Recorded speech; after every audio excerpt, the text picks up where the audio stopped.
Hello everyone, welcome back to my YouTube channel top notch classes. बेटा जो आज का हमारा टॉपिक रहने वाला है वो रहने वाला है न्यूट्रिशन एंड डाइजेशन। आज का पार्ट 1 है। ये पूरा टॉपिक 2 पार्ट में मैं कंप्लीट करने की कोशिश करने वाली हूँ, राइट।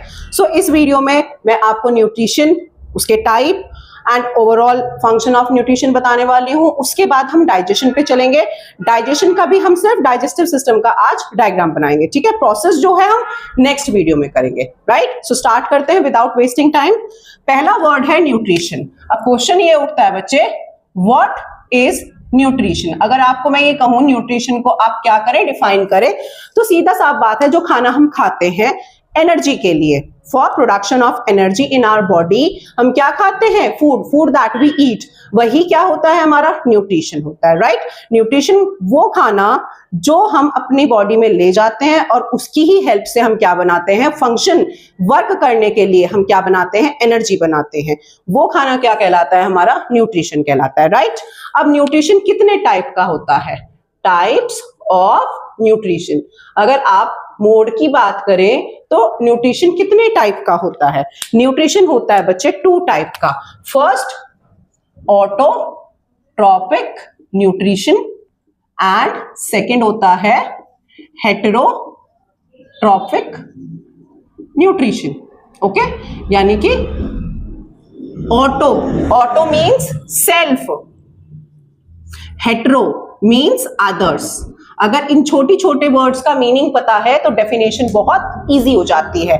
ऑटोट्रॉपिक न्यूट्रिशन वो न्यूट्रिशन होता है जिसमें कोई ऑर्गेनिज्म अपना खाना खुद बना सकता है, ठीक है। और अपना खाना खुद सिर्फ कौन बनाता है, ऑटोट्रॉपिक कौन होता है, प्लांट्स एंड सम बैक्टीरिया। कुछ बैक्टीरिया भी बेटा ऐसे होते हैं जो क्या कर सकते हैं, अपना खाना खुद बनाते हैं। प्लांट्स किस प्रोसेस के थ्रू अपना खाना बनाते हैं, दैट इज फोटोसिंथेसिस। आपको पता है फोटोसिंथेसिस एक प्रोसेस होती है, बायोकेमिकल प्रोसेस है जो प्लांट्स के अंदर होती है। Carbon dioxide, water, sunlight and chlorophyll की वजह से क्या होता है, सनलाइट को केमिकल एनर्जी में चेंज किया जाता है, photosynthesis. Photo means light, synthesis मतलब बनाना, लाइट से अपना खाना बनाना, ओके। बट बैक्टीरिया जो होते हैं वो फोटोसिंथेसिस नहीं करते हैं, वो करते हैं chemosynthesis. Chemosynthesis, chemo means chemical, synthesis मतलब प्रोडक्शन या प्रोड्यूस करना। तो केमिकल जैसे सल्फर से, सल्फर बैक्टीरिया जो होता है ना, सल्फर से ही अपना खाना बना लेता है, उसे हेटेरोट्रॉपिक न्यूट्रिशन की कोई जरूरत नहीं होती है। तो आप कहेंगे autotrophic nutrition is a type of nutrition where organism can produce their own food, अपना खाना खुद बना लेते हैं, जैसे कि plants by photosynthesis, bacteria, some bacteria by chemosynthesis. सारे बैक्टीरिया कीमोसिंथेसिस नहीं करते, बहुत कम करते हैं। बेसिकली बैक्टीरिया क्या होते हैं, हेटेरोट्रॉप्स होते हैं। So second mode of nutrition होता है हेटेरोट्रॉपिक न्यूट्रिशन, जो अदर्स किसी और पर अपने खाने के लिए डिपेंड होते हैं। जैसे हम और आप हैं, अपने खाने के लिए हम प्लांट पर, एनिमल पे बना डिपेंड है ना। अब आप ये नहीं कहेंगे कि मैम हमारी मम्मी तो खुद खाना बनाती है हमारे लिए। बेटा खाना तो मम्मी आपके लिए बना रही है, बट एक्चुअली जो आप खा रहे हो वो क्या खा रहे हो, प्लांट्स को ही तो खा रहे हो। दूध किससे मिल रहा है, एनिमल से मिल रहा है। एग है, मीट है, दाल है, चावल है, गेहूं है, उसका आटा है, सब बेसिकली देखा जाए तो या तो प्लांट से हम ऑब्टेन कर रहे हैं या फिर एनिमल से। सो हम ऑटोट्रॉपिक नहीं है, we are heterotrophic. So some organism which depend on the others organism for their food और फॉर न्यूट्रिशन क्या कहलाते हैं, हेटेरोट्रॉपिक न्यूट्रिशन वाले ऑर्गेनिज्म कहलाते हैं। सिंपल, आप सीधा एनिमल्स लिख सकते हैं एंड ह्यूमंस लिख सकते हैं, एंड बैक्टीरिया भी लिख लो।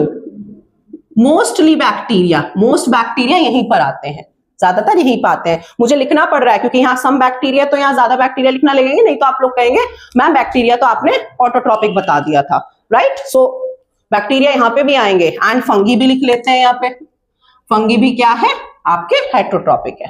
डन। नाउ हेटेरोट्रॉपिक न्यूट्रिशन के भी बहुत सारे टाइप्स होते हैं। कौन कौन से टाइप हैं हेटेरोट्रॉपिक न्यूट्रिशन के? फर्स्ट आप लिखेंगे सेप्रोट्रॉप्स, सेकंड आप लिखने वाले हैं पैरासाइट्स, थर्ड आप लिखने वाले हैं सिम्बायोसिस, एंड फोर्थ आप लिखने वाले हैं होलोजोइक। बेसिकली 4 टाइप के होते हैं, मैं बेसिक बता रही हूं, होते बहुत सारे हैं। जैसे सेप्रोफाइटिक, सेप्रोफाइटिक वो ऑर्गेनिज्म होते हैं जो आपके डेड ऑर्गेनिज्म पे फीड करेंगे, मरे हुए पर, ठीक है, जैसे फंगी, ठीक है, नाइस। पैरासाइट्स, पैरासाइट जो किसी ऑर्गेनिज्म के, जिंदा ऑर्गेनिज्म के, ऑर्गेनिज्म लाइव होना चाहिए, पैरासाइट क्या करता है, जिंदा ऑर्गेनिज्म के ऊपर फीड करता है, यानी कि feed on the live organism, ठीक है, जिंदा ऑर्गेनिज्म पे फीड करेगा। अब जिंदा ऑर्गेनिज्म में भी 2 तरीके के होते हैं बच्चे पैरासाइट, एक होते हैं एंडो पैरासाइट्स, एंडो मतलब अंदर, जो बॉडी के अंदर होंगे, जैसे एस्केरिस, टैपवर्म, ये कुछ ऐसे वर्म्स है, वोल्चेरिया, ऐसे वर्म्स है जो हमारे अंदर होते हैं, मतलब इंटेस्टाइन में रहते हैं, ओके, इंटेस्टाइनल फूड को खाते हैं, हमें वहां से इफेक्ट करते हैं। बट कुछ होते हैं एक्सोपैरासाइट, एक्सो मतलब बाहर, एक्सोपैरासाइट्स कौन से होते हैं, जो हमारे बाहर बॉडी पे रहते हैं, जैसे सर में क्या हो जाती है, जुएं हो जाती है, जैसे आपने डॉगी देखा है, डॉगी पे छोटे छोटे क्या हो जाते हैं, कीड़े जैसे आ जाते हैं, गाय पर, भैंस पर चीचड़ी टाइप्स की आ जाती है, सो दे आर एक्सोपैरासाइट। एक्सोपैरासाइट हमेशा बॉडी के ऊपर फीड करते हैं और एंडोपैरासाइट हमेशा बॉडी के इंटरनल ऑर्गन्स को फीड करते हैं, so these are parasite. Next is symbiosis. Symbiosis क्या होता है बेटा, ना तो हम तुम्हें हार्म करेंगे ना तुम हमें हार्म करोगे, लेकिन एक दूसरे के साथ रहेंगे और एक दूसरे को बेनिफिट करेंगे। यहां है आपके जो दोनों ऑर्गेनिज्म हैं, both organism benefited each other, ठीक है, एक दूसरे को क्या करते हैं, बेनिफिट करते हैं। अब एक दूसरे को बेनिफिट कैसे करते हैं, एग्जाम्पल लेते हैं हम लाइकेन का। आप एग्जाम्पल, मैं एग्जाम्पल इधर लिख देती हूँ, काफी ज्यादा हो गया उधर। लाइकेन्स, लाइकेन्स किससे बनते हैं बेटा, बनते हैं फंगी एंड एल्गी से। फंगी और एल्गी साथ में आ जाते हैं, दोनों टुगेदर साथ में आके क्या बनाते हैं, लाइकेन्स। देखो फंगी के पास प्रॉब्लम ये है कि उसके पास क्या नहीं है, उसके पास नहीं है क्लोरोफिल, खाना खुद नहीं बना सकती, और एल्गी के पास दिक्कत है सोखने की, मींस वाटर एंड न्यूट्रिशन को अपने अंदर एब्सॉर्ब करने की, इसके पास ये शक्ति बहुत अच्छी है, और एल्गी के पास है क्लोरोफिल, तो दोनों आपस में मिलकर करते हैं बातचीत। फंगी बोलता है भाई मैं तुम्हारे लिए क्या कर दूंगा, वाटर मिनरल एब्जॉर्प्शन करके सब तुम्हें दूंगा, बदले में तुम मेरे लिए क्या बनाओगी, खाना बनाओगी, मुझे भी खाना दोगी। सो दे बेनिफिटेड ईच अदर, एक दूसरे के साथ मिलके एक दूसरे को क्या करती हैं, बेनिफिट करते हैं। ऐसे मोड ऑफ न्यूट्रिशन को क्या कहते हैं, सिम्बायोसिस। एंड होलोजोइक, होलोजोइक जो होते हैं बेटा कॉम्प्लेक्स ऑर्गेनिक मैटर पर फीड करते हैं, मतलब प्रॉपर खाना खाते हैं, जैसे हम लोग है ना, हम लोग दाल चावल दही और रोटी सब्जी ये सब खाते हैं, तो हम कॉम्प्लेक्स ऑर्गेनिक मटेरियल खाते हैं, हम क्या है, होलोजोइक है। सो आप सिंपल यहां एग्जांपल ह्यूमंस का लिख सकते हैं, right. So these are the heterotrophic nutrition, ये हेटेरोट्रॉपिक न्यूट्रिशन के क्या है, टाइप्स हैं। अब चलते हैं आगे। नेक्स्ट हम करने वाले हैं, जो ये हमने अभी न्यूट्रिशन पढ़ा है, हेटेरोट्रॉपिक न्यूट्रिशन। हेटेरोट्रॉपिक न्यूट्रिशन में भी हम एनिमल्स का लेंगे, ठीक है। अब स्पेसिफिकली न्यूट्रिशन इन एनिमल्स लिखेंगे, न्यूट्रिशन इन एनिमल्स। देखो एनिमल्स में न्यूट्रिशन बेटा 3 तरीके से लिया जाता है, हेटेरोट्रॉपिक ही है, आपको पता है हम क्या होते हैं, हेटेरोट्रॉप्स होते हैं। अब ये हेटेरोट्रॉप्स भी किस पर फीड कर रहे हैं, on the base of that, कि किस पर फीड करेंगे। अगर तो हम प्लांट्स पर फीड करते हैं तो हम क्या होते हैं, हम होते हैं हर्बीवोर्स, ओके। इन केस हम दूसरे एनिमल्स पे फीड करते हैं तो हम क्या होते हैं, कार्निवोर्स। एंड इन केस हम दोनों पे फीड करते हैं, प्लांट पर भी एनिमल पर भी, यानी कि बोथ, दोनों पर, तो हम क्या होते हैं, ओमनिवोर्स। छोटी छोटी चीजें हैं बट एग्जाम में क्योंकि पूछी जाती हैं तो हम स्किप नहीं करेंगे। अभी अगर हर्बीवोर का एग्जाम्पल लोगे तो क्या लिख सकते हो आप, शीप लिख सकते हो, आप काऊ लिख सकते हो। कार्निवोर का एग्जाम्पल लोगे तो सीधा टाइगर लिख लो, लॉयन लिख लो, और ओमनिवोरस में तो आपको पता ही है, सबसे पहले अपना लिखो और डॉग लिख लो, डॉग दोनों चीज खा सकता है, राइट। बहुत सारे तरीके और भी होते हैं बेटा, जैसे सेंगनीवोरस, सेंगनीवोरस वो जो होते हैं एनिमल्स वो खून चूसते हैं, ठीक है। तो ये बहुत डीप हो जाएगा, उतना आपके सिलेबस से बाहर की बात है, तो जितना करा रही हूं सिर्फ उतने पे फोकस रखना है, ओके। नाउ न्यूट्रिशन की प्रोसेस में कौन कौन से स्टेप होते हैं, ठीक है। अब करेंगे हम steps in the process of nutrition. Nutrition की प्रोसेस में कौन कौन से बेटे स्टेप आते हैं। सो आपको 5 स्टेप्स पढ़ने हैं। 5 स्टेप्स कौन कौन से हैं। फर्स्ट स्टेप होता है आपका इंजेशन।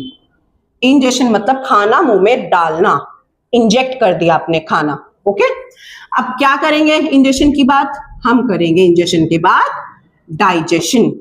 डाइजेशन मतलब खाना वो क्या करेंगे, हम डाइजेस्ट करेंगे, डिफरेंट डिफरेंट एंजाइम उन पे वर्क करेंगे, डिफरेंट डिफरेंट ऑर्गन्स में जाएंगे, अलग अलग फंक्शन करेंगे एंजाइम्स, तो पूरा का पूरा डाइजेशन करना है। थर्ड आपके पास जो प्रोसेस होती है वो होती है एब्जॉर्प्शन, ओके। एब्जॉर्प्शन, अब जो खाना आपने डाइजेस्ट कर लिया है वो एब्जॉर्ब होगा, किसमें एब्जॉर्ब होगा, ब्लड में एब्जॉर्ब होगा, ठीक है।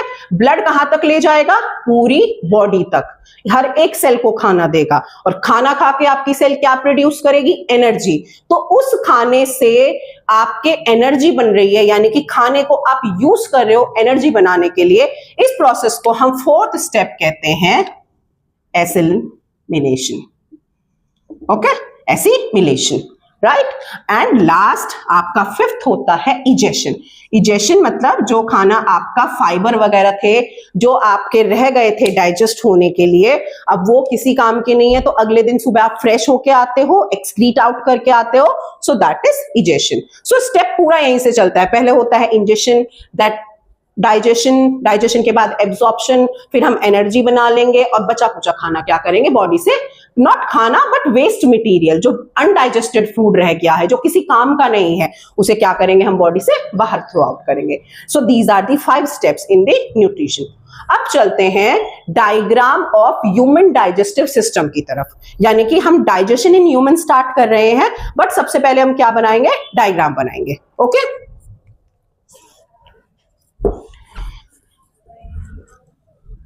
So write down nutrition in humans.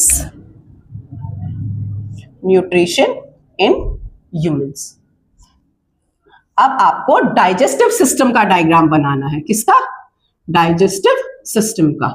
So please मेरे साथ बनाना है, क्योंकि इंपॉर्टेंट डायग्राम है, स्किप नहीं कर सकते हैं, क्वेश्चंस आते हैं, इवन लेबलिंग के लिए आ जाते हैं कि भाई चलो लेबल करके बता दो। सो स्टार्ट करते हैं हम माउथ से।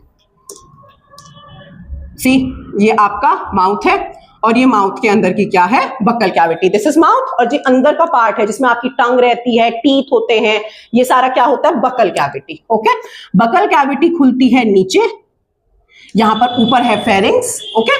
सो आप ना साथ साथ लिखते चलिए नाम, this is mouth, this is buccal cavity, और ये होता है फेरिंग्स, ओके। फेरिंग्स से नीचे खुलता है बेटा इसोफेगस। बहुत ज्यादा लंबा नहीं बनाऊंगी मैं, क्योंकि मेरे पास जगह कम है। This is oesophagus. इसोफेगस खुलता है आपके स्टमक में, this is stomach, okay. Stomach खुलता है आपके स्मॉल इंटेस्टाइन में, और स्मॉल इंटेस्टाइन में भी यहां पर जो फर्स्ट पार्ट होता है, जो आपका फर्स्ट पार्ट है, मैं यहां पे अभी सिर्फ स्मॉल इंटेस्टाइन लिख रही हूं, से आपकी एक इधर जाती है पेनक्रियास, और इधर जाता है लीवर, और लीवर से नीचे निकलता है gall bladder. So liver and gall bladder, gall bladder, this is pancreas. अभी स्मॉल इंटेस्टाइन कंटिन्यू चल रही है, ये स्मॉल इंटेस्टाइन ही है, इसको आपको करना है हाईली कॉइल्ड, यहां पर हाईली कॉइल्ड आपको इसको करना है, कोई परफेक्ट शेप नहीं देना है, सिर्फ कॉइल्ड करना है, ओके। और एक बार कॉइल आकर यहां पर से इसे ऐसे घुमा देना है ऊपर से, और वापस ले आना है इधर से ऐसे और नीचे की तरफ। सो डबल कर ले, लाइक दिस, ऐसे आ गया वापस, एंड थोड़ा ऊपर बना लेते हैं इस तरीके से, ये नीचे वाला पार्ट आके थोड़ा मोटा हो जाएगा और नीचे आ जाएगा दिस वन। सो ये जो बीच वाला पार्ट है ये है स्मॉल इंटेस्टाइन, ये जो बाहर वाला पार्ट है this one, this is large intestine. And this is rectum, large intestine का ही पार्ट होता है रेक्टम, और लास्ट जो ये ओपनिंग होती है इसको बोलते हैं हम एनस। बचे? नाउ स्मॉल इंटेस्टाइन के होते हैं 3 पार्ट।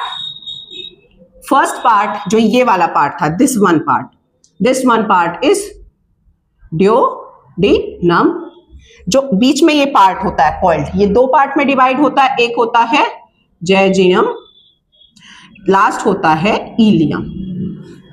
ड्यूodenum, जेजियम और ilium.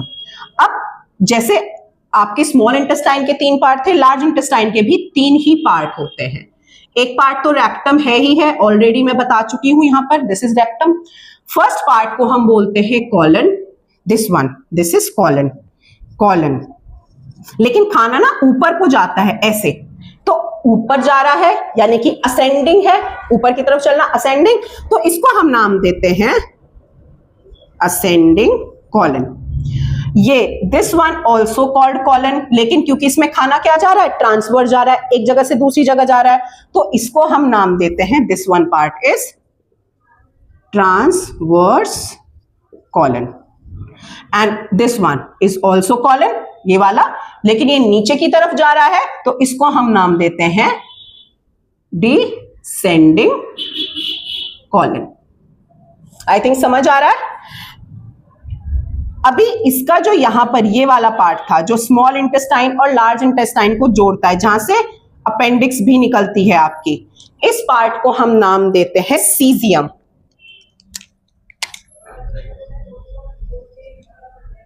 This is caecum. So caecum, colon and rectum, ये तीनों पार्ट होते हैं बेटा लार्ज इंटेस्टाइन के, एंड लास्ट जो ओपनिंग होती है जिससे आप इजेशन करते हो अनडाइजेस्टेड फूड का, that is known as the anus. So this is, ये पूरा का पूरा आपका डाइजेस्टिव सिस्टम होता है। This is digestive system of humans. अब इस डाइजेस्टिव सिस्टम को भी हम 2 पार्ट में बच्चे डिवाइड करते हैं। ओके, 2 पार्ट में डिवाइड करते हैं। एक होती है हमारी गट, या गट को आप कहते हो एलिमेंट्री कैनाल। ओके, जो सिर्फ साइट प्रोवाइड करती है खाने डाइजेशन के लिए, साइट दे रही है, कोई एंजाइम नहीं बना रही है। और दूसरी होती है बेटा एसोसिएटेड ग्लैंड्स। मैं सिंपल ग्लैंड्स लिख रही हूं, बहुत सारे लोग एसोसिएटेड ग्लैंड्स कहते हैं, बहुत सारे कहते हैं एलिमिनेटरी ग्लैंड्स होते हैं, बट सिंपल आप ग्लैंड्स कहिए। ग्लैंड्स जो क्या बनाती हैं, आपके एंजाइम्स बनाती है। तो जो ये एंजाइम्स फंक्शन करते हैं, करते तो फूड पे हैं, तो उन्हें जगह चाहिए फंक्शन करने के लिए, तो साइट कौन प्रोवाइड करता है, आपकी गट यानी कि एलिमेंट्री कैनाल। तो आपके पास ग्लैंड कौन सी है, एसोसिएटेड ग्लैंड कौन कौन सी होती है, आपकी सलाइवरी ग्लैंड। सलाइवरी ग्लैंड कहां होती है बेटा, माउथ में होती है। कितनी होती है आपकी, 3 पेयर्स होती है, मैं यहीं पे लिख रही हूं, 3 टाइप की होती है। सो यहां पर आप कहीं पे ऐसे भी करके ना, ऐसे सलाइवरी ग्लैंड भी लिख सकते हैं। This is salivary gland. Okay, अब सलाइवरी ग्लैंड के बाद आपकी दूसरी क्या होती है, पेट के अंदर यहां पर गैस्ट्रिक ग्लैंड। ओके, आपकी सेकंड होती है गैस्ट्रिक ग्लैंड। अब गैस्ट्रिक ग्लैंड के बाद आपकी ये पेनक्रियाज जो है, लीवर जो है, ये ग्लैंड है, तो आपकी थर्ड होती है पेनक्रियाज, फोर्थ है आपका लीवर, और फिफ्थ आपकी स्मॉल इंटेस्टाइन में भी ग्लैंड होती है, जिसे हम इंटेस्टाइनल ग्लैंड कहते हैं, क्योंकि इंटेस्टाइन में है तो इंटेस्टाइनल ग्लैंड कहेंगे। ये सारी ग्लैंड्स क्या करती हैं, एंजाइम प्रोड्यूस करती हैं, और खाना कहां डाइजेस्ट होता है, एलिमेंट्री कैनाल में। तो एलिमेंट्री कैनाल का जो पैसेज है, अगर मैं सिर्फ पैसेज की बात करूं, तो मैं छोटा सा एक बना करके बॉक्स इसमें दे देती हूं आपको कि कौन कौन से ऑर्गन आएंगे। तो आपका जो माउथ है, माउथ के बाद बकल कैविटी है, बकल कैविटी के बाद फेरिंग्स है, उसके बाद एसोफेगस है, ठीक है। एसोफेगस के बाद में आपका स्टमक है, स्टमक के बाद आपका क्या है, इंटेस्टाइन है, पहले स्मॉल और फिर लार्ज इंटेस्टाइन, और फिर आपके इंटेस्टाइन के बाद क्या है, रेक्टम। रेक्टम अलग ही लिखा जाता है, और लास्ट में एनस। यानी कि ये पूरी जो एक लाइन में चल रही है, this is known as the alimentary canal. और जो इस साइड साइड में है, जैसे कि आपका लीवर हो गया, I am marking with this, liver हो गया, गैस्ट्रिक ग्लैंड हो गया, सलाइवरी ग्लैंड हो गई, या फिर अंदर यहाँ इंटेस्टाइनल ग्लैंड हो गई, पेनक्रियाज हो गया, ये सब क्या होते हैं, आपकी एसोसिएटेड ग्लैंड्स होते हैं। कौन से होते हैं, एसोसिएटेड ग्लैंड्स, यानी कि जुड़ी हुई ग्लैंड्स। सो आई थिंक आज का लेक्चर आपको समझ आया होगा। This will be very helpful for you in the exam. आगे की प्रोसेस बेटा नेक्स्ट वीडियो में प्रोवाइड करूंगी। आज की वीडियो अच्छी लगी है तो लाइक करना है, चैनल को सब्सक्राइब नहीं किया है तो चैनल को सब्सक्राइब करना है। Thank you.